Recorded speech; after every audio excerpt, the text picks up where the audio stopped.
যারা দেখে শুনে বিয়ে করো বা যারা প্রেম করে বিয়ে করো, আমি তাদের সবাইকেই বলছি, তো যারা দেখে শুনে বিয়ে করো বা প্রেম করে বিয়ে করো, তো তারা তো জেনে বুঝে দেখে তবেই তো বিয়ে করো, তাই নয় কি?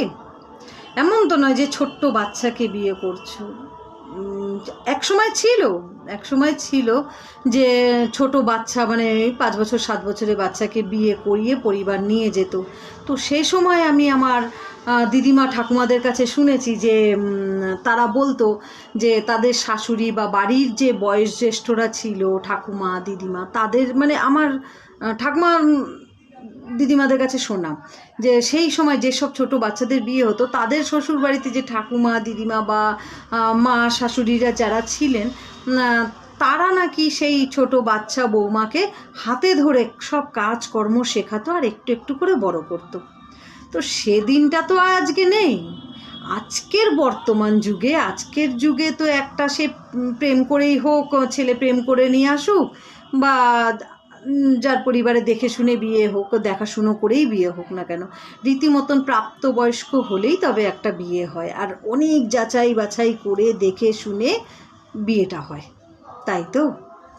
তো আমার এখানে একটা ছোট্ট প্রশ্ন আছে। তো আমার এই ছোট্ট প্রশ্নটা হলো, হঠাৎ করে সেই শিক্ষিত জ্ঞান বিবেচনা আলা মেয়েটা হঠাৎ করে এতটা মূর্খ হয়ে যায় কি করে?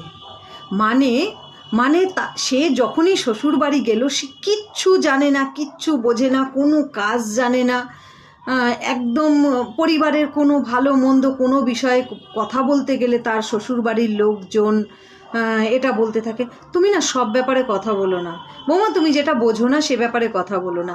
ইভেন স্বামীরাও বলে, তুমি না সব ব্যাপারে কথা বলো না, এ বিষয়টা আলাদা, এই বিষয়টা তুমি বোঝো না, এটা জানো না, ওটা জানো না। এই যে হঠাৎ করে একটা শিক্ষিত জ্ঞান বিবেচনাওয়ালা মেয়ে, একটা প্রাপ্তবয়স্ক মেয়ে, তার ন্যূনতম জ্ঞানটুকু থাকে না যে সে পরিবারের কোনো বিষয়ে কথা বলতে পারবে। তো এখানেই আমার প্রশ্ন, হঠাৎ করে কি হয়ে যায়? হঠাৎ করে মেয়েটা অশিক্ষিত হয়ে যায় কি করে? হঠাৎ করে তার জ্ঞান বিবেচনা চলে যায় কি করে? হঠাৎ করে একটা পরিবারে যাওয়ার পরে এতটা মূর্খ কি করে হয়ে যায় একটা মেয়ে? দেখে শুনেই তো এনে আনা হয়েছিল সেই মেয়েটাকে, তাহলে হঠাৎ কি হয়ে গেল? আমার তো একটু মানে এটা আশ্চর্য লাগে। আমি অনেকের কাছে এটা শুনেছি বলেই আজকে আমি একটা মানে পোস্টটা করছি যে হঠাৎ করে মেয়েটার কি হয়ে যায়। জেনে বুঝে তো বিয়ে হয়েছিল, ছোট বাচ্চা তো নয়, 5 বছর 7 বছর। তো এইভাবে একটা মেয়ের আত্মসম্মানকে সেকেন্ডের ভেতরে তো মানে মাটিতে না মিশিয়ে নিজেদের শিক্ষা দীক্ষাকে একটু প্রশ্ন করলে হয় না?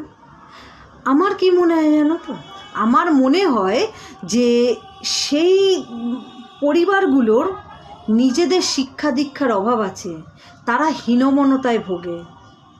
তারা এটা মনে করে যে ওই মেয়েটার যদি কোনো বিষয়ে তার উপযুক্ত যুক্তিযুক্ত তার মতামত দেয়, তাতে সেই পরিবারের ছোট হবে। তারা মানসিকভাবে অসুস্থ যে একটা শিক্ষিত, একটা জ্ঞান বিবেচনাওয়ালা মেয়েকে সেই সুযোগ, কিছু বলবার সুযোগ, নিজেকে কিছু মানে প্রমাণ করার সুযোগ থেকে বঞ্চিত করছে। তাকেও সুযোগ দেওয়া উচিত পরিবারের বিষয়ে কথা বলবার জন্য, যে বাইরের বিষয়ে কথা বলবার জন্য। তার ওটুকু তার নৈতিক অধিকার, সেই অধিকারটুকু তাকে দেওয়া উচিত। তাহলে পরিবারটাও সুস্থ হবে আর তার সঙ্গে সমাজটাও সুস্থ হবে।